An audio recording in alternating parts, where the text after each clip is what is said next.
All I had was questions, and you're just going around me.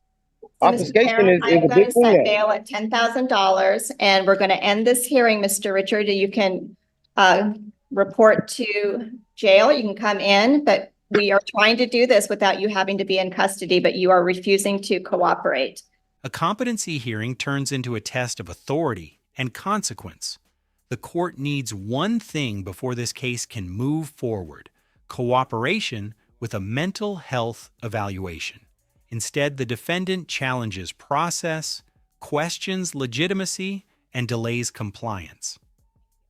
The judge is forced to decide whether patience preserves due process, or whether control must be reasserted through custody. What unfolds here is not about guilt or innocence yet. It's about whether procedure itself can survive resistance. Stay with it, because a single refusal changes the trajectory of everything that follows. I believe I saw recently there was a eval set up and they were unable to reach him to participate in that evaluation.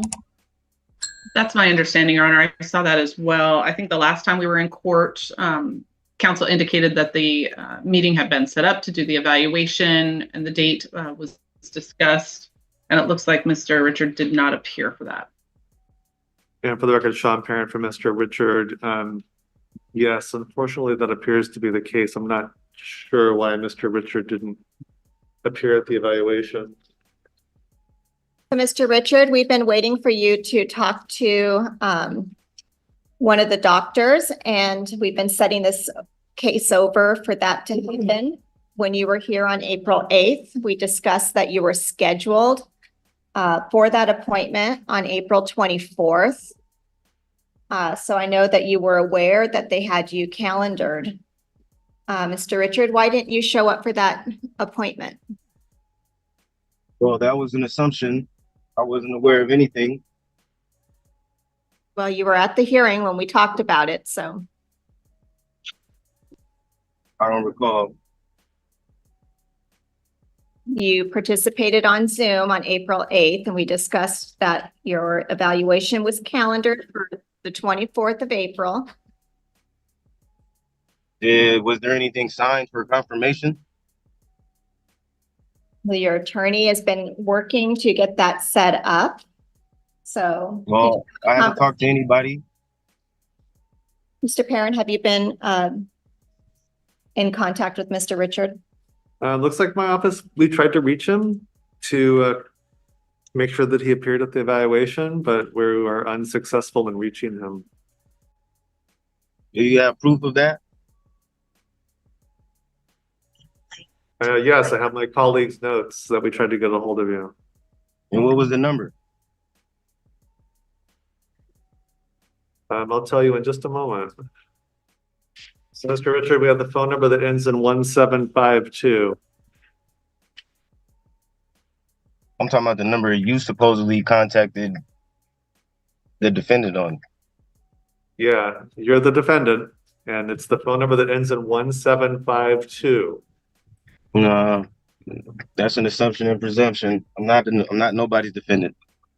I'm authorized representative of that account. Okay, so Mr. Richard, the thing is, if you cannot participate out of custody, the court may have to set bail and have you placed in custody to get this evaluation accomplished. So when you are informed of the appointment and then you choose not to appear, the court interprets that as a willful violation. Under what law are you saying that I could? What are the charges? We've gone over that. You have been told that you are charged with driving while license suspended and driving without an ignition interlock device. So I understand you disagree, but at this point we need to. I don't disagree with none of the facts. I said, what was the date?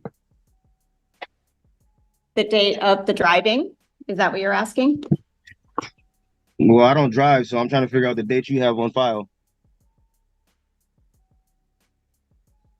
June 4th, 2022, Your Honor, is the charge date. Thank you. Okay, and have I been charged with anything? Yes. And what is it? What are the charges? As the court just read aloud, driving while license suspended and driving without a functioning ignition interlock. And is there a witness that you can bring to attain to that? Those The are officer, mhm. those are the criminal charges. You also were cited for not having insurance. Yeah, but do you have a witness? Yes, the city has witnesses. We have the officer that will be testifying. The officer. Okay, well, can you read the police ticket on the record? We're not having a trial today. We're trying to figure out whether or not you are competent and able to proceed in this matter, and that requires that you speak to a doctor. But that is what we're trying to accomplish. And Mr. Richard, if you refuse. Can you explain to me? I don't understand. So can you explain to me how We've explained this to you previously. So what I'm going to ask you is whether or not you are going to comply with meeting the doctor out of jail, or does the court need to set bail and have you booked into custody so they can talk to you there? That's not what I'm wanting to do. I would like you to cooperate and have this case proceed with you out of custody. Well, I need some type of contract to obtain to whatever you're asking, because I have questions and you're not answering them. Are you willfully not answering any questions? Your Honor, at this point, I think given the track record of Mr. Richard and his unwillingness to comply, the city is going to be asking that the court set bail and remand him on that bail to have the evaluation done in custody. Mr. Richard, can you assure the court that you will come to an out of custody evaluation? I will agree to anything if you guys can tell me the nature and cause of this action. My Sixth Amendment right. I need to know these things before we can move further. Are you refusing to tell me? I didn't quite hear your question. What are you asking? I need to know the nature and cause of this action. I need to know that before we can move forward. Yeah, I believe that the court has told you that you're being charged with driving a license suspended in the 3rd degree and operating a motor vehicle without an ignition interlock device. The defendant's questions feel empowering because they reframe the judge as needing to justify authority. Psychologically, resistance restores a sense of control. Legally, it signals non-compliance. Courts interpret repeated procedural obstruction not as curiosity, but as refusal, triggering enforcement rather than accommodation. Okay, well, I have a question for the judge. What's that, Hello? Mr. Richard? Hello? Mr. Richard? Hello? Or can you hear me? Yes, I can hear you. You should sit down, and then instead of having me facing you at the clouds, you should participate in this hearing. Thank you. So every time we have a hearing, you ask these same questions, and we've explained to you that you're facing criminal charges and that we need to have the doctor speak to you. And so right now, your option is whether or not, as your attorney said, you can agree to meet with the doctors and stay out of jail to do that, or the court will have to remand you into custody so that they can So talk to you basically, while you're you're telling in me you're jail. refusing to answer me. You're refusing to answer any questions? That's what you're saying? Because I just have questions. All right, does Hello? not. Mr. Richard? We've answered your questions. We're going to proceed at this point. I'm going to. I didn't even ask the question. So how did you answer it? That's what I'm saying. Are you refusing to answer the questions? What do you want to know besides what you're charged with? What was your other questions? My other question was, did you or did you not take an oath to uphold the Constitution? Can I just get a yes or no? That would be a yes.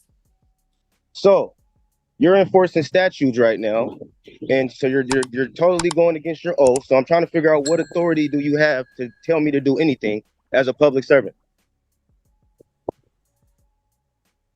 Can you answer that question, please? Mr. Richard, I am authorized by the revised Code of Washington to sit in this court. I'm duly appointed to be a municipal court judge. I've taken my oath. You're charged with a violation of the RCW and the Lake Forest Park Municipal Code. Why are you enforcing statutes if you took an oath to uphold the Constitution? I know you don't think that it applies to you, but it does. So I didn't say it didn't apply to me. I'm I going didn't to say it set didn't apply to bail me. in this matter at You're making $10,000. assumptions, ma'am. You're making assumptions, ma'am. I never said it didn't apply to me. But we both know here that the Constitution is not for me. It is for the public servants. So I don't know why you're making assumptions and presumptions. All I had was questions, and you're just going around me. So, Mr. Obfuscation Parin, is I'm a going big to thing set now. bail at $10,000, and we're going to end this hearing, Mr. Richard. You can report to jail. You can come in, but we are trying to do this without you having to be in custody, but you are refusing to cooperate.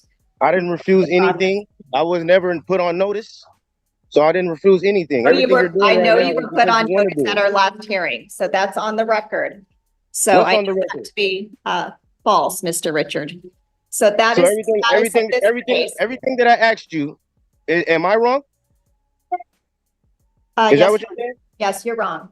So we're I'm going to wrong. this, and we are done on this matter. Mr. Parin, if he does reach out to you and something can be arranged for them, but right now the doctors have tried twice to contact you, and you've taken a spot that would have been available to someone else. So we need to progress this matter, and that bail will be set, and we'll continue with an in-custody hearing date when you are booked. A warrant will be issued. And upon the booking, Your Honor, would the court consider amending the competency evaluation order to reflect in custody, just to kind of expedite that process? Yes. For the record, the judge is willingly going against public policy. So on here and in, you're held liable for everything you do from here and on out. All right. Thank you, Mr. Richard. For the record. What sealed this outcome was not an outburst, an insult, or a single sentence. It was accumulation.